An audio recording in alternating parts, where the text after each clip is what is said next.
I'm aware that this series often discusses a month that's still underway, so it probably makes more sense to wait until January before doing a video about December. My only concern is that I'm doing it with a bit of hindsight, since I know how January begins.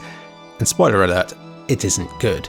This series has gone full circle. In the very first video, cases in England were spiking and the country was heading towards its first lockdown. I naively assumed that as time went on, we'd get better at coping with it, and that the government would get better at keeping cases down. I thought this series was only going to document the long, drawn-out tale of the pandemic as we all stayed safe until a vaccine rolled out. But this wasn't to be. The second wave is here, and it's a lot worse than the first one was. I say it's worse because it's got like this despite masks, and despite restrictions, and despite many people following those rules. It's demoralising when some people see all this as an excuse to be like, well, it's clear these precautions aren't making a difference, so why bother following them? As if they somehow have information from an alternate reality where we didn't take any precautions at all. It's crazy how your perception changes. At one point I thought 20,000 cases a day was bad, but now we're above 50,000 every day. Vaccines are being rolled out, but as always, it feels like it's come a little too late to avoid so many cases and deaths. The official reason for this second wave is that there's a new, more virulent strain. It's still early days, but it appears to be no more deadly, but a lot easier to spread than the old ones were, which is apparently why cases are booming so quickly around London right now. To give this country credit where it's due, something we're actually very good at doing here is testing the strains. It's because of this that we were the first to discover this new strain is spreading faster than the other ones are. But because we've discovered it, it's seen as being a strain that originated in England, and most of the world has banned travel from England to try and limit the spread. Though even if it did originate in England, it's already being found across the world. I'm not sure how much of the second wave should be blamed on this new strain though. We already suspected that coronavirus was going to spread faster in winter, which it has done, and unlike the first lockdown, we're no longer locking down. Technically, we should be staying inside, limiting social contact and so on, but it's becoming clear that we, as a country, are bored of lockdowns. We are sick of staying home, and we suck at social distancing.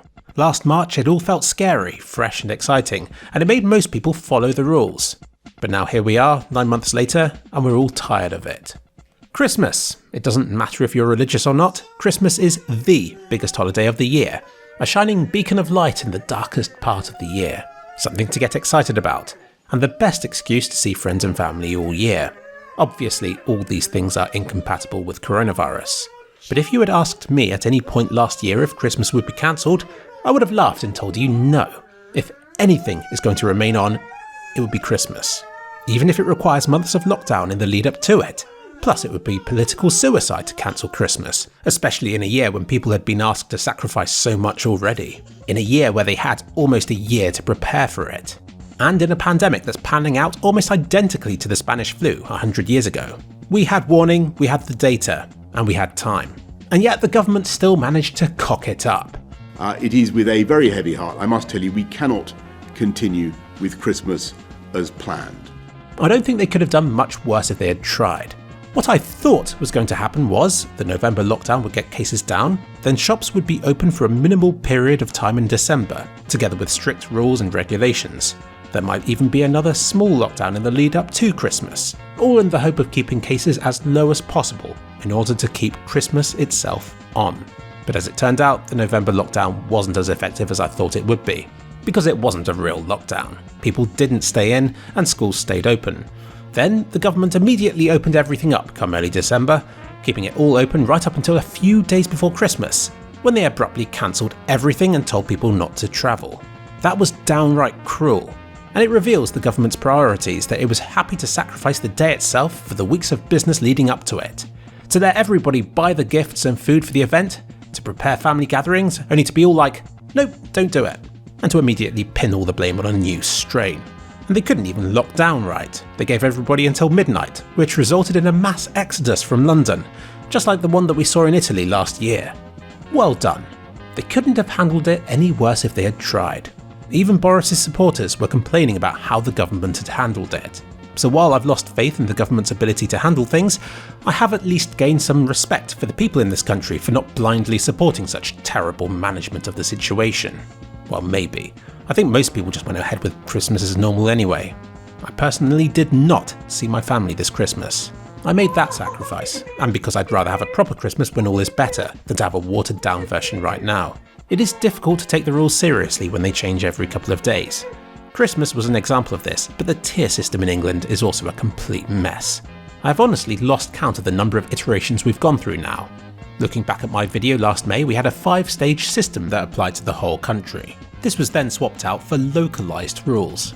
The most recent has been a 3-tier system where the second one was pointless, but these apparently went medium risk, high risk and very high risk. But now they've extended it to a 4-tier system. I was kind of hoping tier 4 would be called something like super mega high risk, but it has instead been called stay at home. Unless you're shopping, exercising, working or going to school, or going to church.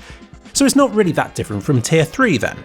Only with tier 3 you can meet people in your bubble, but don't even get me started on that, because I look at the bubble system and think everybody else's bubble is already full, so I won't meet anybody. While I guess other people look at the bubble system and assume that the whole world is in their bubble. So the joke's on me, because I'm sat here in my room regardless of the tier, and I'm beginning to think I'm missing out on something. Oh, and actually it turns out that tier 4 has a bubble system as well, but at this point I can't be bothered to learn the vague differences between all of the different tiers, because it'll only change again by next week. But the end is in sight, or rather the end of this chapter. Vaccines are being deployed. Yes, people are already being immunised. It'll take months and months before enough people are vaccinated for it to make a difference, plus it takes the best part of a month for it to take effect. But it's nice to know it's being done, and every vaccinated person is potentially one less infected person later on. Those most at risk are the first to get it, so I doubt I'll be offered it until summer. So until then, I guess I'll remain locked down like the house cat I feel I am right now. There are already several different vaccines being deployed. For maximum effectiveness, you need a second jab about a month later, which can improve your chances of immunity from 50% to something like 90%. But in a bid to get more people vaccinated sooner, they're choosing to not give people the second jab just yet, and instead to use that second dose to vaccinate another whole person, which I think makes a whole lot of sense given the time constraints the country's working with here. Are there buts? Yes, of course there are buts. Whispers of a strain of coronavirus that these vaccines aren't very effective against. Questions over the effectiveness of the vaccines when administered in certain quantities and so on. And then there's the anti-vax movement. I don't like to talk about this because I feel merely mentioning it gives the movement credibility, but it is becoming a bigger and bigger thing. I even know anti-vaxxers myself. People who I didn't expect to be anti-vaxxers, who I feel should know better. I've been linked to Facebook videos about the truth of vaccines.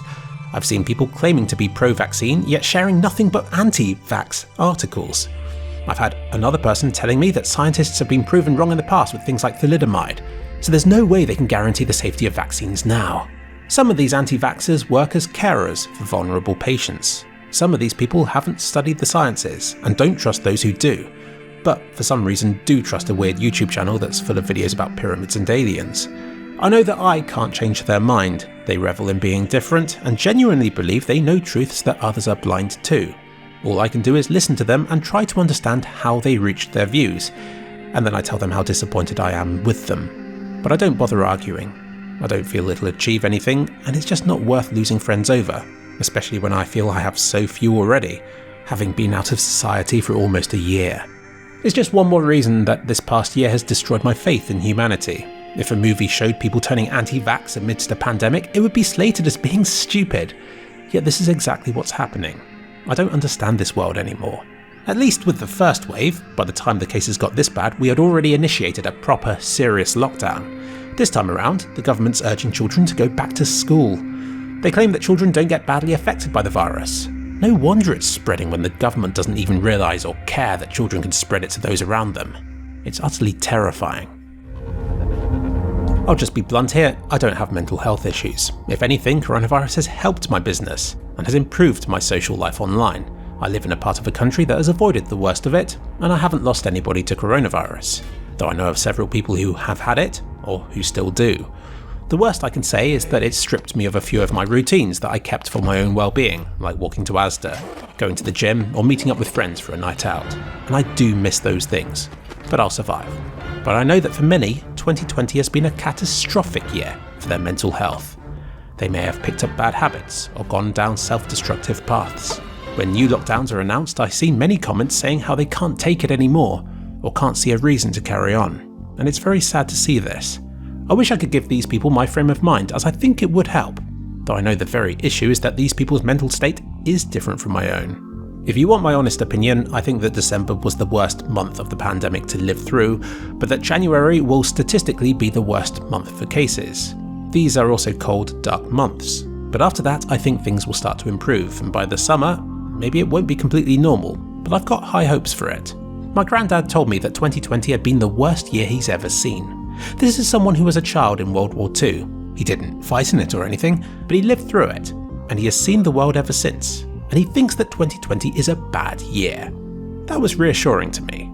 If you see it as a trend going downwards, then it's depressing as hell, but I see it more as a blip. And if that's what a bad year is going to be like, then it means that most years should feel pretty good in comparison.